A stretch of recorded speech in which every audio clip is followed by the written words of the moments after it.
And welcome to One CW Question with your host, Vince VE6LK, my very special guest, my dear friend, Charlie Brown, November Juliet 7 Victor.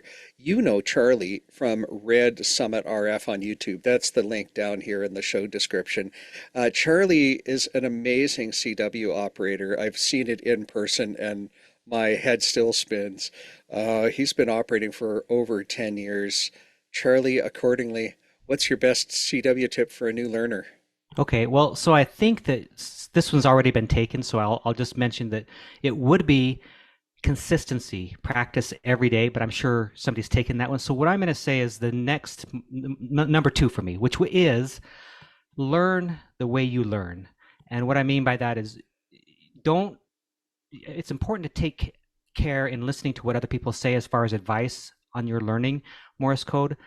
But in the end, you know how you learn and you're comfortable with how you learn and so you take the route that fits you the best and that you're the most comfortable with. That's the key. If you start listening to too many people about too many things, it's just going to mess up yourself in the way that you drive forward with your learning process.